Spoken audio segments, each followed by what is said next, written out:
també de nutrició. Tota la informació ha de ser important, i sempre ho diem, que tota la informació sobre bons hàbits, sobre nutrició, sobre dietètica, els hem d'escoltar, Sí, són importants, no els podem passar per alt, tenen cabuda a la nostra vida sempre, cada dia, vull dir que és molt important. Sí, allò de no, és que jo estic gran per això, és que això no és per mi, és que no, excuses no, Clar, no, si volem estar en millor salut i guanyar anys de vida, doncs sempre hem de vigilar certs hàbits, i l'alimentació és el que més ens afecta directament en el dia a dia. Des de que naixem i des de que marxem. Des de que marxem també, sí.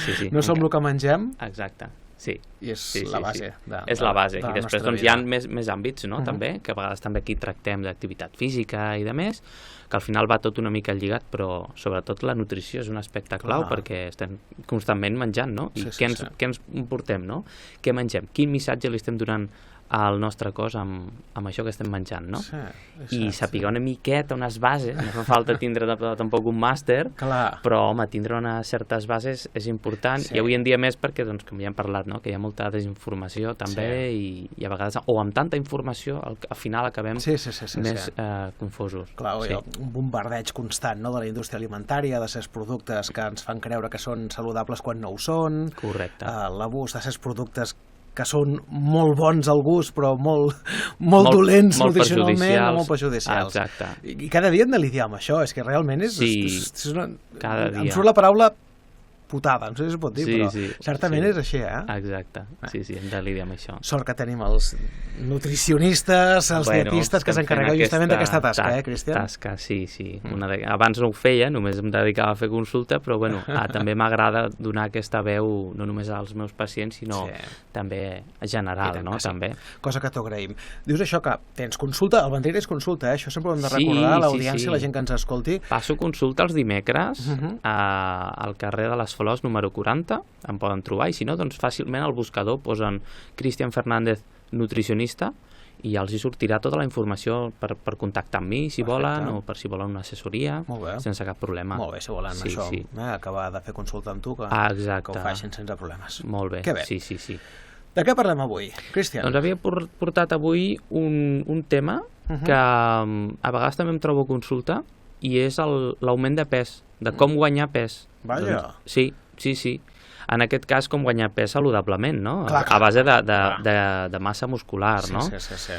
Perquè diguem que ja tenim molts teixits al cos, i el teixit de la massa muscular és un que està molt relacionat i cada cop s'ha vist més. Hi ha moltíssims estudis que demostren que tindre una bona qualitat i una bona quantitat de massa muscular està associada amb tindre una millor esperança de vida, no? En guanyar anys, i que aquests anys que guanyem de vida els guanyem també d'una forma més sana i més saludable, que puguem estar sent més funcionals pel dia a dia, doncs fins que marxem, no? Com hem dit abans, i clar, per això també hem de tindre en compte quin punt de partida té cada persona, però sí que hauríem d'anar millorant o veient de quina forma puc anar guanyant una massa muscular que sigui, doncs això, més bona, de bona qualitat també, però clar, hem de veure en quin punt estem. Persones que també estiguin grasses o que tinguin més sobrepès, també els anirà bé aquest programa. No només va orientat a persones que estiguin molt primetes i que mengin molt, i tot i així no acabin de guanyar pes. Que a vegades un 10% de les consultes que m'arriben a mi, a les consultes de nutrició, doncs solen ser un perfil d'aquest tipus, no? Persones que tenen una constitució petita, que té un metabolisme també molt ràpid, i són persones que mengen, però sempre les veuràs primes, no? Segur que tots coneixem algú que per molt que mengi, no? I per molt que mengi malament, i mengi inclús malament, aquesta persona no guanya pes, no? I potser hi ha altres persones, doncs, que són més abundants avui en dia, que mengen res, molt poc, quasi només en mirar la taula, el que hi ha a la taula ja s'engreixen, no? Això també hem de tindre en compte que hi ha diferents tipus o somatotipus de cada persona, constitucions, i en base a això doncs acumulem més greix o menys greix, no? Però ja no es tracta només de si tenim greix o no, sinó de veure de com millorem aquesta composició corporal, en aquest cas mirant de guanyar una bona massa muscular. Val? Sobretot que sigui funcional, tampoc fa falta passar d'un extrem a un altre, d'anar al gimnàs i d'acabar doncs, com un goril·la, no? Que, bueno, que també està bé, no? Sí, a la persona li agrada, però arriba un punt que també no deixa de ser també un extrem, no? I potser ja deixa de ser també funcional. Al final el que hem de buscar també és que sigui tot orientat a que sigui més funcional, no? Que puguem, doncs, baixar, pujar escales correctament, saltar si hem de saltar, si ens hem de cotxar, doncs ens acotxem. Vull dir que tinguem aquest tipus de moviment àgil, fresc, i que puguem aguantar-lo inclús en la tercera edat, no? Quan siguem també més grans. Que és veritat que Espanya té una esperança de vida gran respecte a altres països també, a nivell mundial, però vivim pitjor, amb pitjor qualitat, amb més assistits també. Mentre que d'altres països tenen la mateixa edat biològica, no? D'esperança de vida, com deia, però viuen millor la tercera edat, no? No tenen tanta dependència. Llavors, clar, una de les coses que implica això, o com podem millorar-la, és que cadascú intenti millorar la seva composició corporal, que guanyi més múscul. El múscul seria igual que quan vas al banc, no? Tu vas buscant diners, no? Guardes aquests diners per tindre una bona economia, per tindre una bona salut. El teu banc és el múscul. El banc de salut és el teu múscul. Llavors, com més múscul tinguis i una bona qualitat, això determinarà que tinguis un bon estat de vida. I més esperança i amb millor qualitat. Que també va molt lligat a l'exercici físic, suposo, no? També, és que són dos components, això és el que volia parlar. Aquest tema que parlem avui es pot seccionar, es pot dividir en dos factors. Un seria el nutricional i l'altre seria amb l'exercici físic. Els dos han d'anar acompanyats, també. Llavors, si vols, comencem pel tema de nutricional. Vinga, i tant, perquè hi ha com unes normes, una teoria que s'ha d'aplicar sí o sí perquè tinguem aquest augment de massa muscular, aquest augment de pes saludable. Llavors, un seria el superàvit calòric, ingerir més calories de les que gastem. Persones que igual ja tinguin un sobrepès, en aquest cas ja estan amb aquest excés calòric. El que passa és que l'estan fent sense exercici físic i potser amb una nutrició que és inadequada. Llavors també hem de corregir això amb bons hàbits. Inclús hi ha persones que aquí es planteja dues coses, no? Quan parlem de la nutrició per guanyar múscul, podem tenir, com hem parlat, una persona que sigui molt primeta, que li costi molt guanyar múscul, o una altra que ja estigui amb un excés de pes, en aquest cas sobrepès de greix corporal, no? Llavors jo normalment recomano que per iniciar una fase d'augment de pes hem de baixar el greix corporal, perquè el greix corporal, quan està alt, predisposa genèticament predisposa a captar més greix, també. Llavors iniciaràs aquesta fase de volum o de massa muscular, però captant més greix. Llavors el que volem al final és pujar múscul, però el més net possible, sense que hi hagi molt de greix. Igual que quan perdem pes, volem perdre el màxim pes possible, però que sigui a través del greix corporal, que no ens emportem múscul, ni que tampoc desmineralitzem l'os, també. Llavors, inclús en persones que a vegades en venen molt primetes i venen per guanyar pes, segons en quin punt estiguin, els dic, encara no és el teu moment per pujar de pes. Potser hem de baixar el teu greix corporal i després començar a pujar correctament. Perquè veuràs persones que amb la samarreta semblen que estiguin molt primes, i estan primes, però després veus que la composició corporal hi ha persones que estan molt primes però molt marcades, molt fibrades. Aquestes tenen un bon punt, tenen poc greix i poden començar a fer un volum perfectament. Però altres persones que venen molt primetes, però amb una miqueta de molletes, de greix, llavors primer els hem d'ajustar una nutrició que mantinguin el pes, però que baixin el seu greix corporal, i quan aquest greix corporal estigui més baix, estaran amb una millor predisposició per després fer un volum més net, per començar a pujar múscul d'una forma més correcta. La persona que en aquest cas no estigui en aquest punt, que estigui primet i que estigui més aviat greix i ja tingui un excés de greix i sobrepès, el que hem de fer és aquest greix, tenim unes reserves grans d'energia, no? Diguem que un quilo de greix, per curiositat, té entre 7 i 8.000 quilocalories.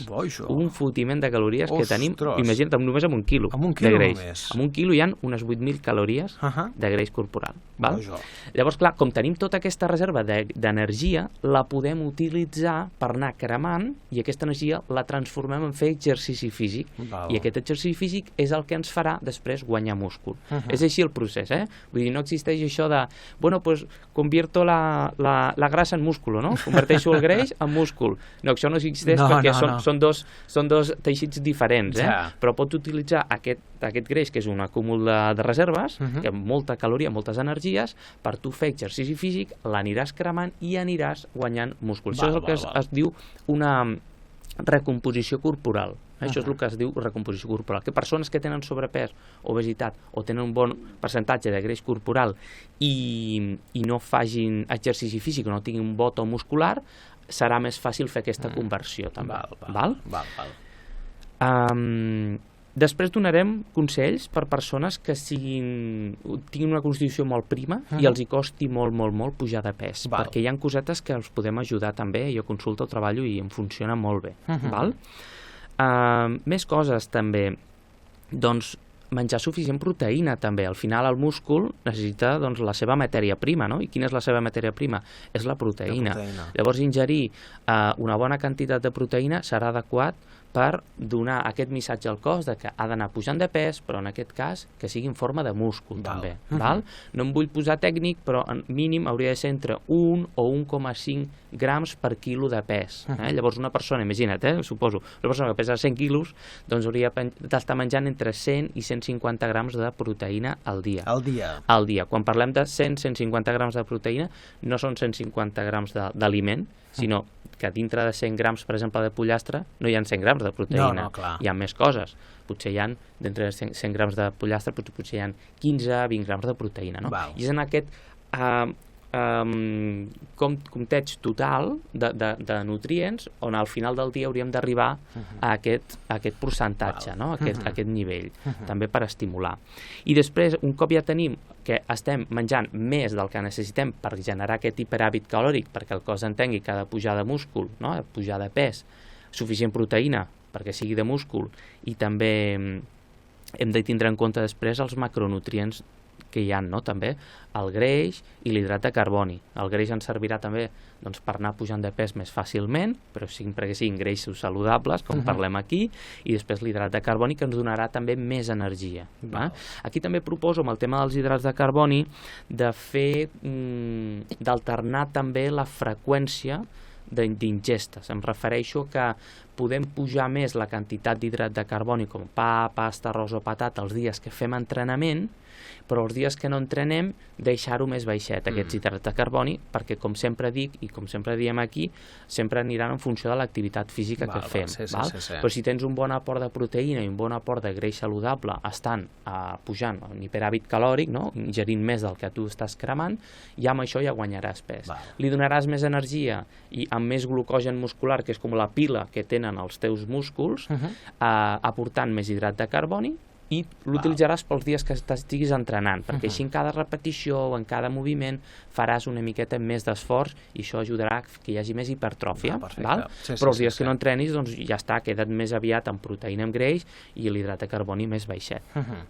Després també hi ha un altre tema a nivell nutricional, que després, si vols, ja passem al tema de l'entrenament, que és els suplements, no? També. Sí, que està molt de moda, també, ara, no? Amb proteïna, sobretot. Sempre ha estat de moda, però, bueno, ara és increïble. Comercialment, no? Comercialment, una barbaritat. Inclús ja et trobes quasi suplements al supermercat, no? Sí. No sé què com proteïna, tal amb proteïna. Clar, llavors també hem de tindre en compte que dintre de tot el repertori de suplementació a nivell de nutrició esportiva, doncs hi ha un munt de coses. La veritat que a vegades et confonen, no? També, quasi que has de tindre un màster també per saber aminoàcidos ramificados, no sé què, esenciales, esto por aquí, por allá, el tribulus, el tal, quemagrasas, hi ha un munt de coses. Al final, és veritat que de tot el repertori que hi ha de suplementació, d'entrada podríem dir que a nivell científic i demostrat de si funciona o no, les eficàcies que tenen, podríem dir que hi serien dos principalment, que seria la proteïna, en aquest cas batuts de proteïna, o si no també la creatina, també, que és un altre component que la creatina a vegades ja l'absorbim de segons quins aliments, però no és totalment...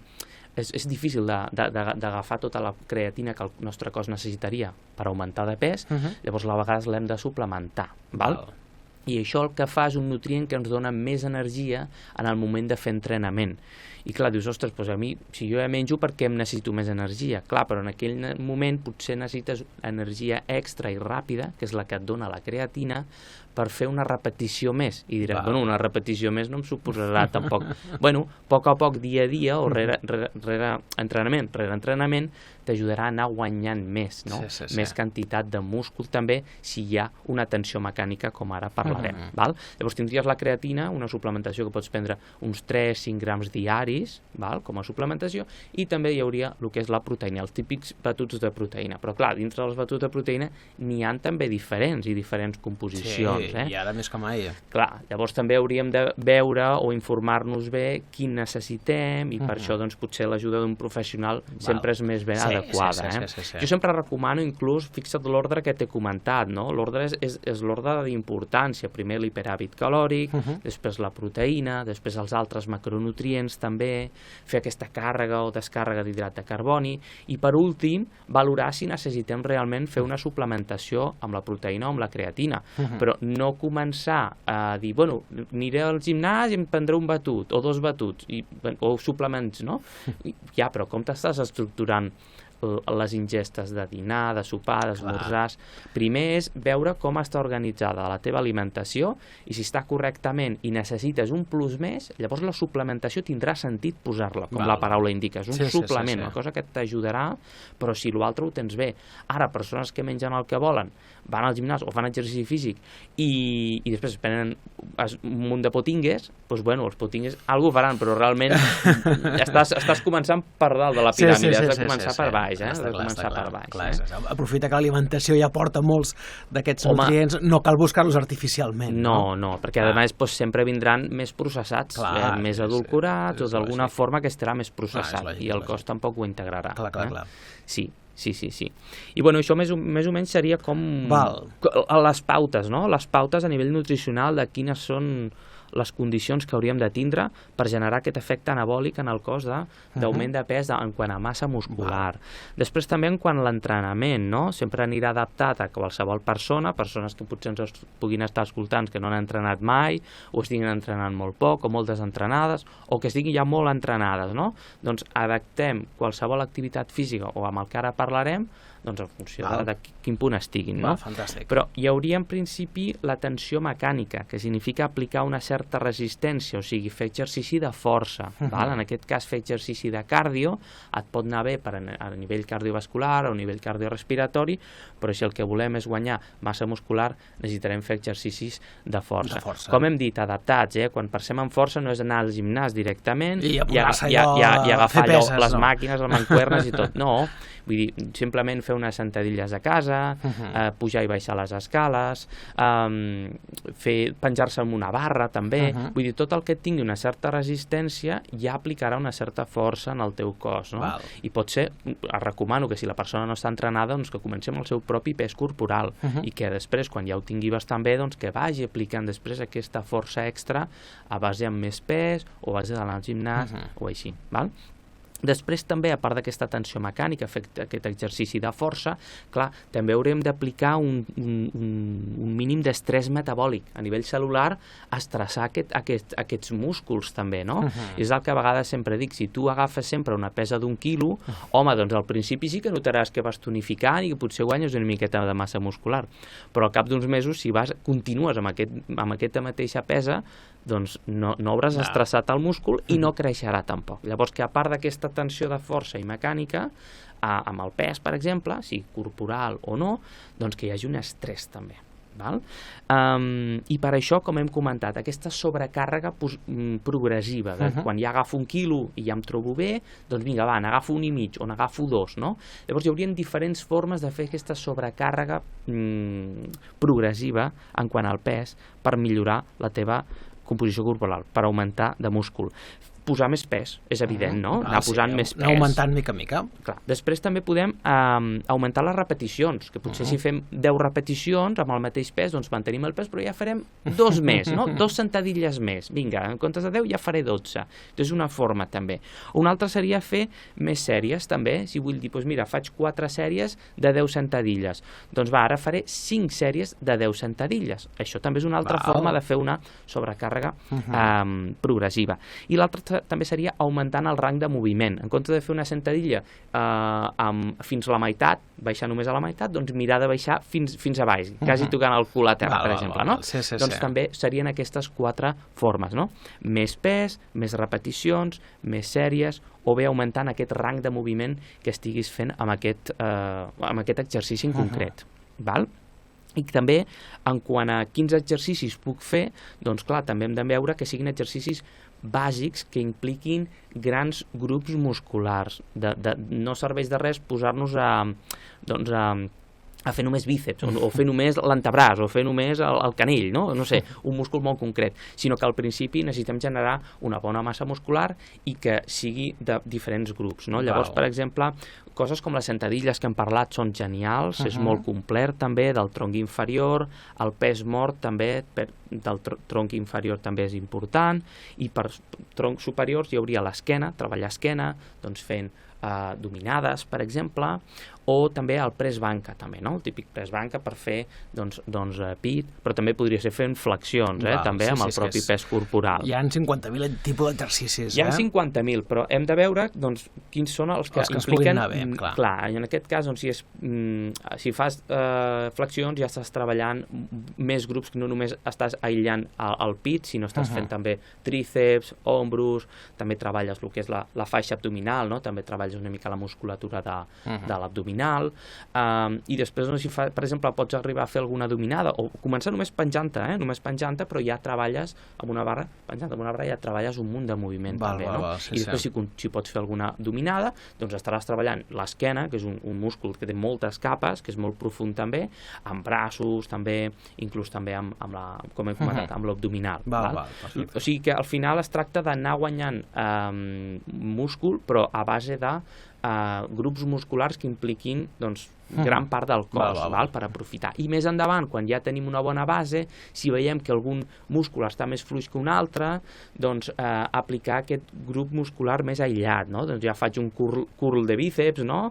Típica mancuerna, que tots hem fet algun cop a casa, o d'ombro, però ja més concret, però com a grups musculars que es tracti de que siguin més grans. Ostres... Llavors aquests serien com les recomanacions, no? A nivell nutricional, a nivell d'entrenament, que podem tindre.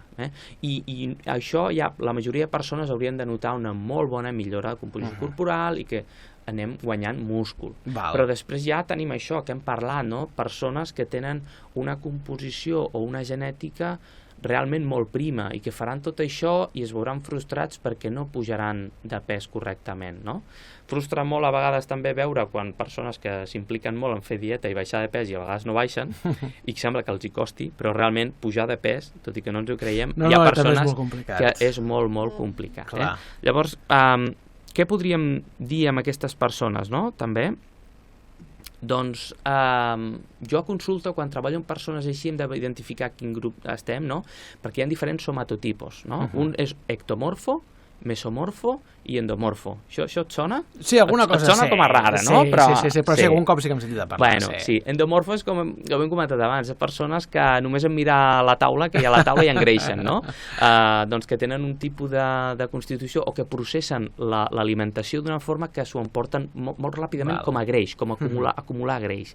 Mesomorfo seria la persona aquesta que és envidiable, que faci el que faci, mengi malament, mengi bé, entreni poc o entreni molt, sempre està perfecte i té un bon to muscular. I dius, ostres, si ho tens tot molt ben ficat i el greix no tens greix, no?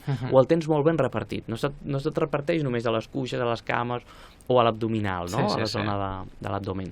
I després tindries aquestes persones a les que podem ara dirigir-nos, que és a les persones que són ectomorfes, són persones que tenen una constitució molt prima i que per molt que mengin el seu cos està molt accelerat, el seu metabolisme, i no hi ha manera, no?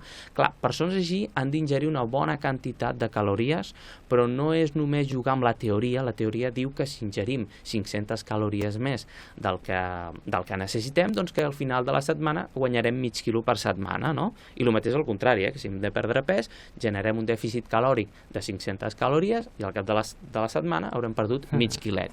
Això és la teoria, però amb aquestes persones hem de trencar aquesta teoria perquè això no funciona. Hem de pujar molt més les calories, i ja no només les calories, sinó quin tipus d'aliments donem perquè generin un estat, un efecte més anabòlic, que el seu cos entengui que ha de créixer. Llavors, en aquest cas, greix serà el seu aliat. Per exemple, fruits secs, l'aguacate, l'oli d'oliva, peix blau, tot el que tingui greix, el ser més calòric serà superimportant, també. Val? I després hi ha un parell de coses que a vegades jo recomano, amb prudència també, però que poden ser importants per a aquestes persones que tenen un punt de dir és que no hi ha manera, no ho aconsegueixo, no?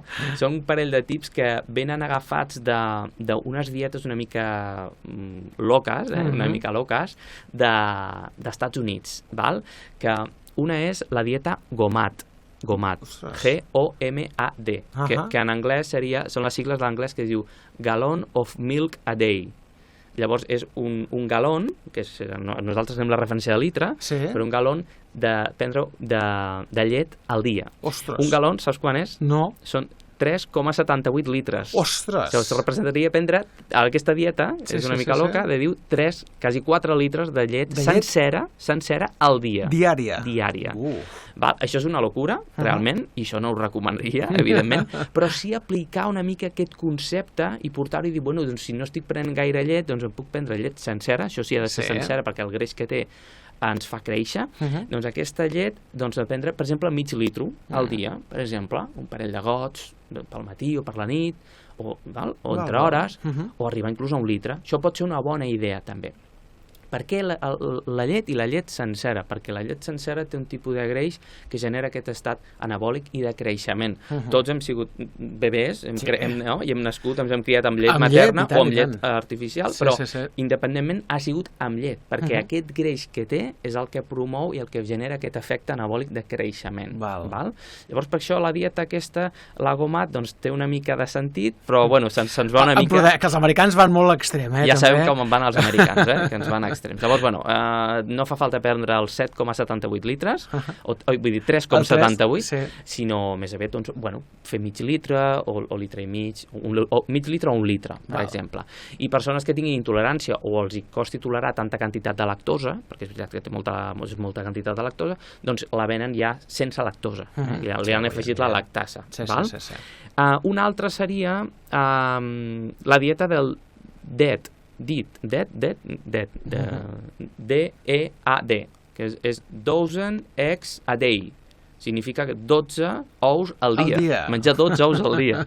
Que també una altra locura, que no hem de fer cas, però sí que podem agafar aquesta inspiració dels ous, no? També en aquest cas, per curiositat, la dotzena d'ous aquesta que proposen seria al final del dia, només amb ous, agafar unes 800 calories al dia, d'ous, que és una font d'energia que hem parlat aquí molts cops i és molt bona. Però clar, doncs no anar a aquests extrems tampoc. Però sí recomano que si la persona no està prenent ous, o està prenent 1 o 2 o 3 o 4 només a la setmana, doncs que comenci a prendre 3 o 4 ous al dia, sense cap problema.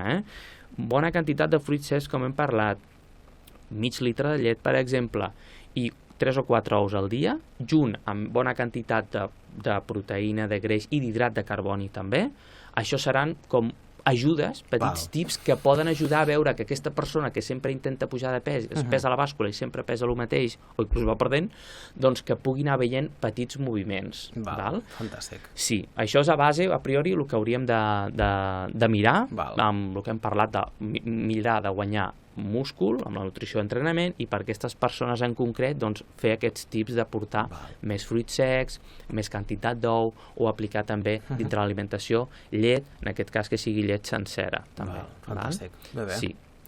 Doncs per aquells que es deia gent amb sort, anava a dir que... Sí, bueno, no ho veuen amb sort. No, és que és veritat, aquest extrem és veritat. Sempre tenim aquesta tendència una mica romàntica de la gent que no s'engreixa, però no ens referim a gent que realment li costa engreixar-se, que també li va la salut, eh? És que li va la salut també, perquè estan en baix pes. Per Clar, això. a vegades tenim enveja, no? Dius, ostres, mira, que menja de tot i que prim. Clar, sí, però és que realment està igual... És un problema, també. Llavors, suposa també un problema, no és que em vingui una gran percentatge, però un 10% més o menys de la població que em venen amb aquest problema, no? També, i ho ataquem una mica amb aquest tipus de recomanacions que hem donat, però bueno, sempre recomano, com sempre, que si la persona realment necessita ajudar, doncs que no comenci, que no perdi el temps, entre cometes, en mirar coses, en provar coses. Això ja ho he fet jo, també, tot i que estic titulat i tot. Jo ja he estat uns 7 o 8 anys provant dietes i fent moltes coses, perquè m'agrada molt posar en experiència, no? Posar-ho en pràctica. Aquestes dues que t'he parlat no les he posat en pràctica, no m'he fotut quasi 4 litres de llet ni 12 ous al dia, aquestes són massa loques, però sí que he provat moltes i, bueno, a vegades ho dic, escolta, si una persona ja ha passat per un procés i té també els coneixements, doncs, a veure, ho pots fer, però perdràs temps i potser inclús t'hi jugues una mica la salut, deixes la salut, clar, llavors, bueno, sempre recomano anar amb un professional, parlar amb un professional que pugui orientar, que vegi quin és el punt de partida, perquè potser aquesta persona està molt prima, però el que hem parlat, que està amb un greix corporal que no és el correcte per començar, que primer hem de restablir un factor hormonal i de greix i després començar. Llavors el punt de partida sempre és molt important saber quin és, que un professional el detecti i després planificar una alimentació adaptada als teus gustos, a les teves necessitats, als teus horaris, a la teva activitat física, a la teva medicació, a les teves al·lèrgies, intoleràncies, bueno, a tot, no? Perquè a una persona li pot anar bé una cosa i a una altra li pot anar bé una altra. Està clar. I clar, jo penso que per això és el motiu pel qual hi ha tanta confusió a internet. A les xarxes socials, no? És veritat, i es critica, inclús jo també ho critico, de dir, és que un diu una cosa i al dia següent o al mateix moment l'altre diu una altra que diu el contrari.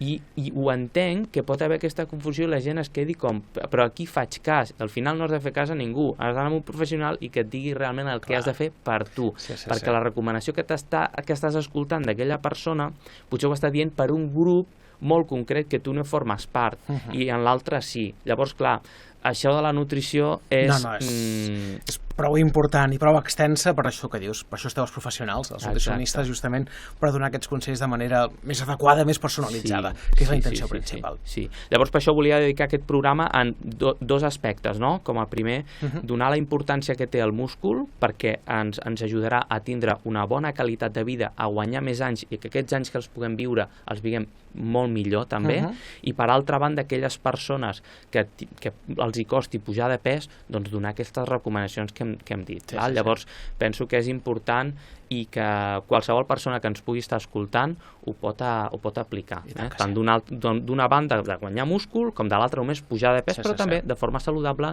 i que sigui en forma de múscul. Fantàstic. Doncs gràcies pels consells, Cristian. A vosaltres, a tu, Pere. Ens retrobem d'aquí un mes, el 13 de maig, per ser exactes. Perfecte, ja saben, com hem dit, que qualsevol persona que ens pugui estar escoltant, que vulguin saber més de mi, doncs que busquin Cristian Fernández, nutricionista, ho trobaran de seguida al buscador i allà em troben i em poden contactar. Exacte, que ho facin sense cap tipus de recança si així ho creuen oportú. Gràcies, Cristian. A vosaltres. Una abraçada. Adéu. Adéu-siau. Adéu.